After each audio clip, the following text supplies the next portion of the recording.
Hello everyone! Recently YouTube started recommending me movies about tiny houses in Minecraft, so I started thinking I can do that. So here we are.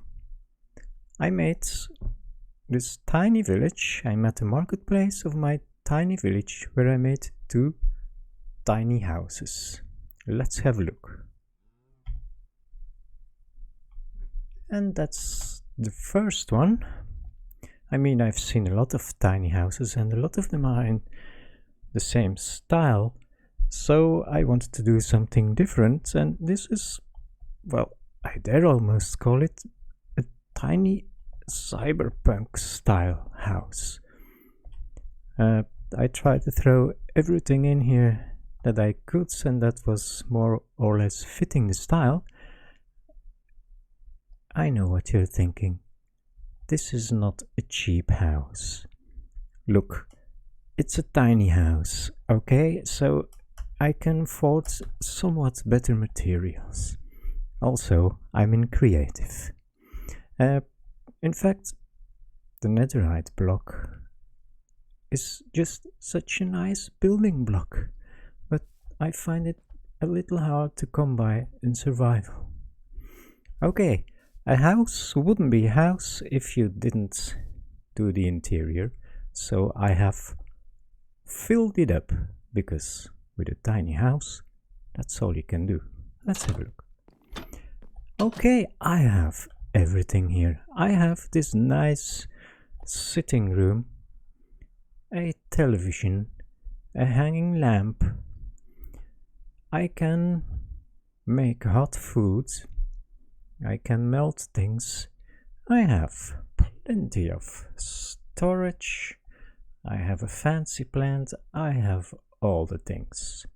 I even have a bed, and to prove that one can actually enter it, I will now do so.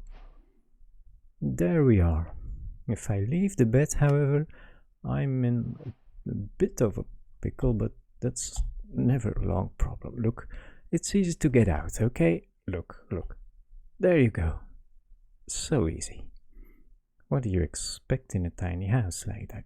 I dare call it cozy. Okay, let's move on.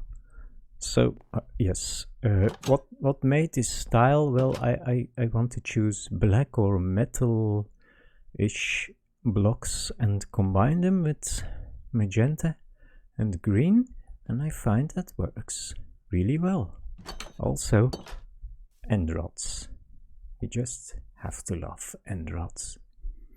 Okay, my second tiny house. This one is built on actually a surface of 5 by 5.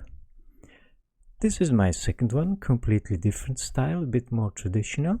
It's even on a 4 by 4, but well, if you count this in, it's more like a 6 by 6, still very small, but I build it a bit more to hide. Let's fly around, and I think I made it interesting from every angle. There's something to see from every angle here, and as with the previous house, I filled it up really well.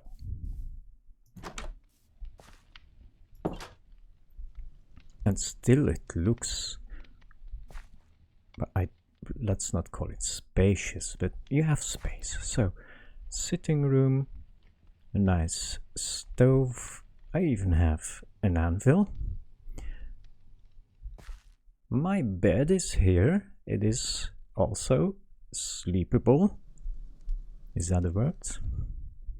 Here I have my gear. On second thought, I should have placed actual gear here, like a sword and an axe and things, because I have an armor stand somewhere. Yes. A room for a plant. Yes, I used a flower pot in that one. Only one, because it's just too easy. Flower pots. And that's a nice trick.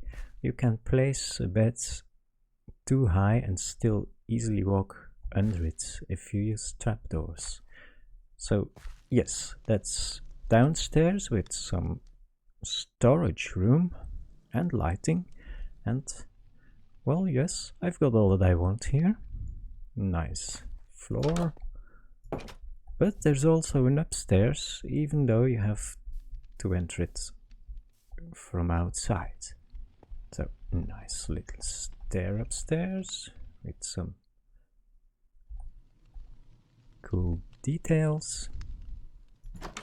And this is my storage room. Oh yes, I forgot to mention.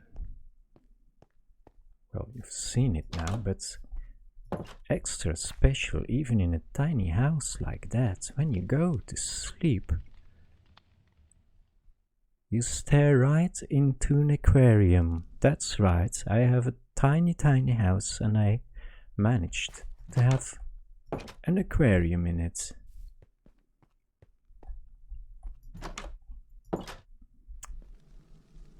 Well, I had to sacrifice a bit of the visuals for it, but it works alright. So, aquarium with a nice fish. There were more, but accidents happened, okay? 1, 2, 3, 4, 5, 6 chests for storage. And that's not including my shulker boxes, so all the space that we want, all the storage that we want. I have an armor stand with my gear, that's why I should have displayed other things downstairs, but okay, it's the idea. Paintings and even a map. And to top it all off, I even have a chimney that smokes. Yes, I have. Look, because I've hidden a campfire in there. So, that is about it. Tiny little village with 2 tiny houses in a somewhat different style. I hope you liked this. If you did, give me a push, will you? And we will see each other in the next one. Bye!